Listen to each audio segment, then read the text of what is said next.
Good morning. Welcome to IG's early morning call. It's Friday, 23rd of June. Let's take a look at the headlines as we expect a weaker start across the European markets. Concerns about the outlook once again for potential increases in the chances of recession across many economies. The Nikkei 225 has now lost pretty much all of last week's stunning gains, taking that originally to a 33-year high. Certainly expecting a weaker start, as I say, to today's trade. Now, the big question is about this German recession. We've already got a recession in the fourth quarter of last year and first quarter of this year. It certainly seems like with a continuation of the expansion on the yield curve inversion, we've got a deepening risk that there is a further drop in overall German economic performance, and that recession is expected to continue to deepen. And in amongst the moves in the markets, as we'll see, there is a rise in the US dollar. And this has hit gold once again. It's now come down to that level of 1910 support, and it's set for its worst week in 5 months. So let's take a look at what's happening. We take a look at volatility at this early part of the day, mostly these days. And you can see we've got a green candle here. But to be honest with you, I don't see much evidence of there being any enthusiasm. We've got volatility continuing to drain out of the market. And you can see yesterday, once again, we scored a new low not seen since the 18th of February 2020. So a more than 3-year drop, or 3-year lows, for volatility on this chart. Despite that, there's clearly a short trade that's winning out here. We've been talking a lot about this. Earlier in the week, we're talking about a stop loss just above the 7,600 level. Then I wanted to bring it into just above the 200-day moving average. And now I think it's worth bringing this in once again now to the 75.50 level. 74.76 is where we are. Very close to this line of support on the FTSE 100 at 74.32. And when it gets, if it gets, assuming it does get a candle close below that 74.32, you're then on a price target down here at 72.03. In fact, I think this is becoming a realistic price target now, as that would be the low point we had back on the 20th of March before that liftoff. But the fact we didn't get a new higher high here, and it looks as though we could well get a new lower low, I think that short trade is, as is described down here by the MACD. We were talking about this yesterday, about this blue line going below the red signal line, the trigger line. That is now picking up on the downside. You're getting a spread widening between the red and the blue lines, indicating this red box here, showing me that there is a build-up of the negative swing in momentum in these markets. In other words, traders are looking for good prices to get in on a short trade rather than looking for opportunities to take a long position on a better price. So at 74.78, I think it's more than likely we're going to get an attempt to break this line of support at 74.32. Same sort of price action on the German DAX. We've got this line down here at, what's that, 15,660. Again, I was talking about this yesterday with this blue line, which is the 100-period moving average, which is that line of support. We're currently trading 15,878, exactly the same thing. Continue to bring your stop loss in, and exactly the same thing in France. And as I said, pardon me, we're getting this continuation of the concerns about the outlook and the possibility that more economies could well go into recession. We've got central banks raising interest rates, as evidenced by the Bank of Japan, the Bank of England yesterday. That 50 basis point interest rate rise, and we are now on the French markets. Another attempt to get a candle close below this rising line of support. And I think today it's looking potentially more likely that we could well end up getting that sort of print. Let's take a look at what's been happening over the Asia-Pacific markets overnight. The Nikkei 225, as I said, now pretty much losing all of what we saw last week in that big move up in the markets. I'll show you that chart in just a minute. Hang Seng Stock Index, having had a day off this week, that was a day where we saw the market able to regroup. But since then, there has been this further pullback. You can see in today's trade down over 2%. S&P ASX 200 down 1.37%. I promised you a look at what's happening with the Japanese markets. That 33-year high, let me just quickly draw a line on there. 34,015. Since then, we've seen this pullback in the markets. And look at the size of this candle here on the way down. In fact, I've got to look quite some distance away, just a quick look across with my eye. I can't really see too many candles. I think you've got to go way back here, haven't you? 16th of June 2022, since we last seen that sort of 24-hour decline in the market. We're off the lows, but not too far off. In other words, the body of the candle is by far and away the largest part of the entire candle shape, including the wicks on today's session. So at 32,735, I think there's possibly the potential for continuation of this next week as we see people reassess their positions after, as I say, hitting that 33-year high at 34,015.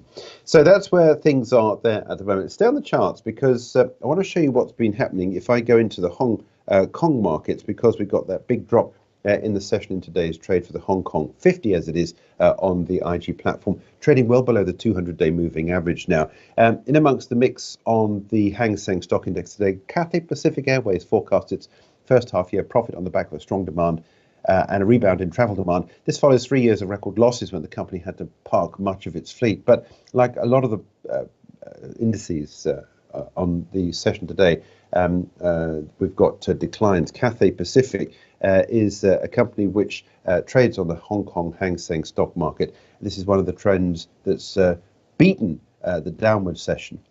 This is the third day in a row of gains now for Cathay Pacific Airways. So unlike the indices, this is one of those stocks that stand out on the upside because of a strong rebound in travel demand has helped its first half profit. Let's take a look at Wall Street late last night. It didn't take long before the Bank of England was well into the rearview mirror. And we did actually see a mixed trading day yesterday when all was said and done in the US markets. Nasdaq and S&P 500 managing to see gains. The Dow Industrials will go down as a negative day yesterday, but it was only by the slimmest of margins. Look at what's happening at the moment. The Nasdaq, after yesterday's close, continued to see a rise in the 24-hour markets, and we're pretty much holding on to that at 14,974. The US is in a slightly different position, despite the fact that we've got what's been happening with the US dollar, which we'll take a look at in just a moment, on expectations that the Fed is going to remain hawkish on interest rates. The markets yesterday taking Jerome Powell's overall weekly commentary as positive for tech stocks, at least. So tech's managing to come away from the trading day yesterday with the crown of the most sort of upside performance that we saw. But I want to recap what's happened in terms of what I said was in the rearview mirror over much of late of yesterday's session, the Bank of England interest rate decision yesterday. It went the full meal, lifting interest rates by a full 50 basis points, which was what some economists had then been penciling in since the pullout in terms of that CPI data out the other day. It went from 4.5% to 5% base lending. But the big question is has it done enough? 7 out of 9 voting members decided a half-point rise in base lending was justified, given that core inflation, that is inflation with food and fuel taken out, it continues to dominate, with recent data showing the highest reading since March 1992. For Daily FX analyst Richard Snow, this 50 basis point rate hike will certainly set the tone to re-anchor inflation expectations further down the line. Central bankers are always extremely nervous when you start to see these second round effects of inflation taking hold, and higher core inflation, 2 prints in a month moving higher. That's certainly not something that your central bankers would like to see. So they've certainly set the tone. They've put down a marker. We're increasing our efforts to get inflation back down to 2%, because at the end of the day, inflation for a longer period of time hurts a lot more than temporary increases in interest rates, or at least they are supposed to be temporary. Yeah, it certainly was an extraordinary statement. Let's take a look at this chart here, which is sterling against the US dollar. As we were talking about what happened in yesterday's trade, you can see yesterday we had this spike up initially when we saw that 50 basis point announcement. In fact, I think if you look at this on a 30-minute candle basis, you can see quite clearly this massive volatility candle that we had here when we heard that news that the Bank of England had, as I say, gone the full 50. But since then, reality struck as just what this means. And what it means is, as Richard was saying, is concerns about the outlook now for the economy. UK consumer morale keeps improving, though, despite the stubbornly high inflation. Let's take a look at the GfK consumer confidence number out overnight. Rising to a negative 24, but this is its highest level since January 2022. We'll see if this holds at the next GfK survey, which will then take into account the Bank of England's latest move on interest rates. But because we've got this rise in the US dollar, I think it's a little bit unfair just to look at sterling against the dollar. So let's take a look at sterling against the euro. And in fact, you can see a more reasonable response, I think, is the right way of looking at this yesterday to that 50 basis point rise by the Bank of England. Sterling rising against the euro and indeed rising again today. And I can't see many sellers in the market at the moment at 116.46, which is where we're pushing higher at the moment for sterling against the euro. But the real concern is, of course, about recessionary fears. We've seen retail sales out today falling by a margin of 2.1% in May after a 3% fall in April. The expectations had been for a drop of 2.6%. So we got the drop, but not by as much as had been expected.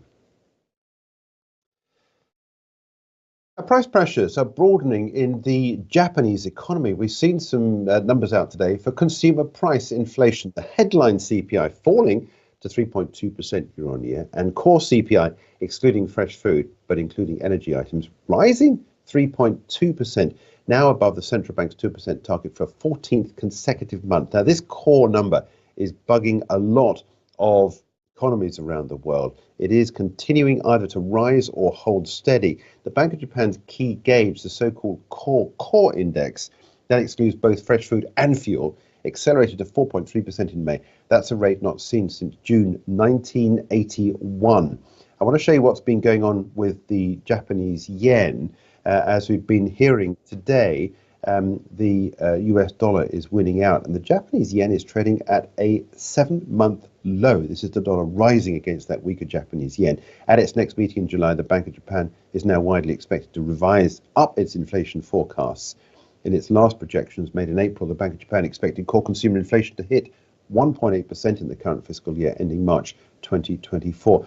And as I said, this move that we've got in this market here for the Japanese yen, with the dollar rising there to levels not seen since the 10th of November, it all adds to pressures on the central bank to phase out its massive stimulus. Still, analysts remain divided on whether the Bank of Japan will tweak its yield control policy as soon as July. If it does go into more hawkish mode, in theory, this should unwind some of this move that we've seen, this weakness in the Japanese yen, as we got US interest rates rising and nothing seemingly stirring the Japanese economy. You got this upward move for the dollar against the Japanese yen. Now it's PMI day across much of Europe, the UK, if you exclude the UK out of the EU these days, but we've also got numbers out as well across the US later on today. So we've got composite, manufacturing, service data for the PMI numbers out today from the EU, from Germany, from France, from Italy, from Spain, from the UK. We've got the US, as I say, later on today. So we'll get a good snapshot of how things are looking as we look out into the second quarter of 2023. I want to show you what's going on with the dollar, because as I was talking about this dollar rising, it's up for a second day in a row. It's off the recent lows, but nonetheless, interest coming back into the dollar. Yesterday's move up in the dollar was the height of the biggest move we've seen since the 2nd of June. In relation to the move we've seen recently, it's not massive, but nonetheless, there is interest coming back into what's happening with the US dollar trade. And this little bit of a push-up has given an extra impetus for those that are selling gold. And gold has hit, and now we've just seen a tick below the 1910 level of support, this level I was watching out for on this Fibonacci here. I'm now going to adjust my view on this, having now taken profits because we've got that trigger there. I just want to check to see if that's actually gone below that, see if my trade has been taken out. It has not yet. 10.09, it's 1910 rather. It hasn't broken 1910 yet, but you get a break of that, and I'm stopped out on my short position here, but I'm waiting for a candle close below the 1910, then to take a new low down to the 1870 level, which is the 76.4% Fibonacci support retracement from the lows that we had back on the 28th of February to that swing high at 2082, that record high back on the 3rd of May this year. As I say, waiting for a break of this, stop out, will then take out profits on that, and then my next trade is down to 1870 when I get a candle close below the 1910. I tuck a nice tight stop above where we are just at the moment, around about the sort of 1950 level, with a view to taking it down to 1870. Certainly the direction of travel is for a weaker gold price, and so long as we get a stronger dollar, I think that supports that negative trade, or that short trade in gold.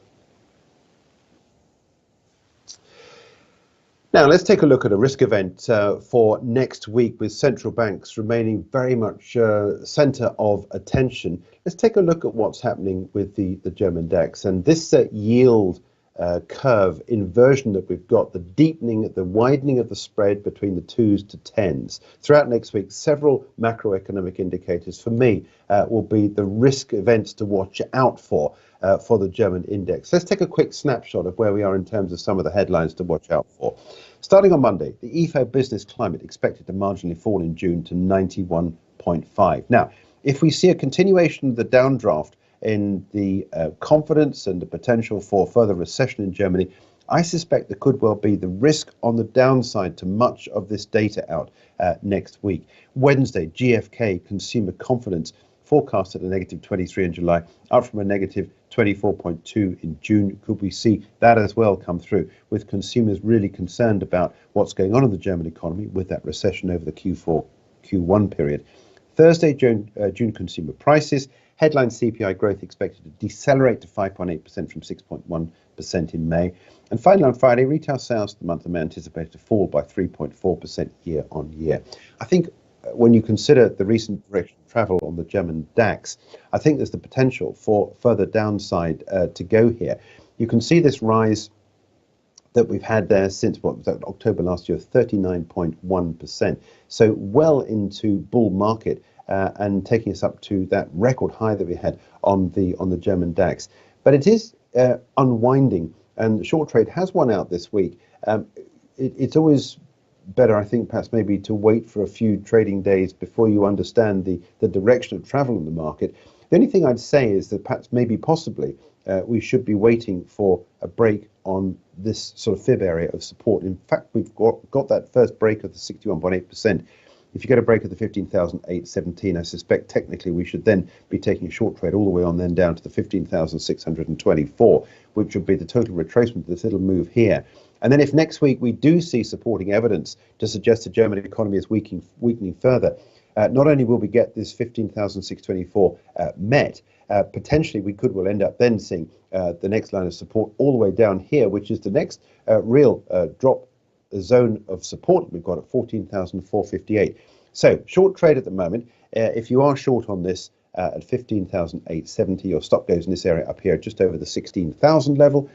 16,000 would be a good place for your stop loss to protect you if there should be a snapback. There's no evidence there's going to be a snapback. Looking for a lot of economic data out next week, which potentially could well be the risk on the downside, and that's the risk event for next week, potential short on the German DAX.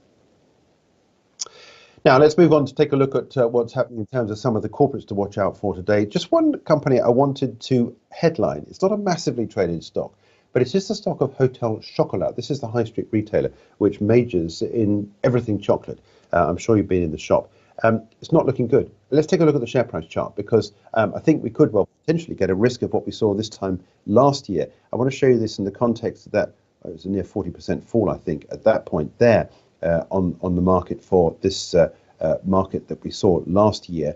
We're going to open at 139 today.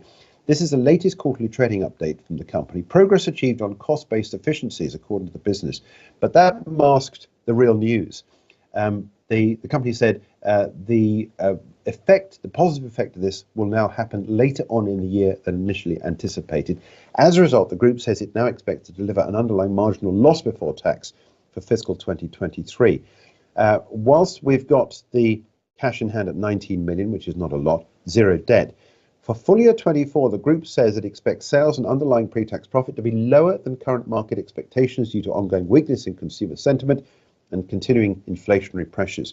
Don't know about you, but if you imagine a situation where you've got households under budgetary restraint, do you go into Hotel Chocolat to spend more than you would have to spend in other shops where you buy different chocolate bars at less price? It's a great present to buy, but people are reining back on presents as well. This is very much a discretionary spend. I suspect we could well end up getting some sort of a downside in the trading day today from 139 for Hotel Chocolat. Watch out for that at the start of today's trade. Let's take a look at what's happening on other areas of the market. So the commodity markets, concerns about the risk of recession stalking the oil markets again. Yesterday, crude oil inventories fell by 3.8 million barrels last week, according to the EIA, helped by solid export demand and low imports. Let's take a look at the figures. Exports climbing to 4.5 million barrels per day last week, while imports fell by around about 50%. The drawdown in crude oil failed to lift crude oil prices. And I think the dominating feature here, looking at this chart, that big drop that we've got there in yesterday's candle, was all about recession worries, was all about the fact that people are thinking demand is not going to be there. I've got a pick up on the negative trade today at 68.93. And I've been talking about this direction of travel, this staircase, if you like. We had our new higher high print recently on the 13th of April at 83.40 for US crude. But since then, we've been on the way down. And I just see this, it's a bit like this dead cat bounce situation where you've got these markets not recovering as much as they were at previously, and then on the way down with new lower lows. Just a couple of weeks ago, we saw a new lower low on the 12th of June. It was only marginal, but nonetheless, I think it just goes to show that this market at 68.93 is attracted to this line of support at 63.76 or even 61.55, which were the lows we had back in August 2021. I think that's the direction of travel. I don't have exposure to this market, but I'd be very tempted, especially if we get a drop below recent lows. I think that might be the trigger point for me for a short trade, taking us down to that lower line of support. I think at 68.92, if I see a candle close below the 66.95, I might be tempted to take a short trade all the way down to 63.76. We'll have to see how things develop, but I think this is really all about what's been happening in the oil markets. Baker Hughes rig count out later on today. The number of oil and gas rigs in operation fell again last week, according to Baker Hughes. I mean, why wouldn't you? If you own one of these rigs, you can easily by a flick of a switch, you can flick it off. You can turn it off and you can save oil for when you get a better price. So oil rigs are coming out of operation. According to Baker Hughes last week, the total rig count fell by 8 to 687. The number of oil producing rigs alone fell by 4 to 552. That's it. We're back at 10:30 with Charting the Markets. Do watch out for Hotel Chocolat at the top of the hour. Along with the rest of the markets, it's expected to fall after that profit warning for the rest of the year. That's it from me. Back at 10:30.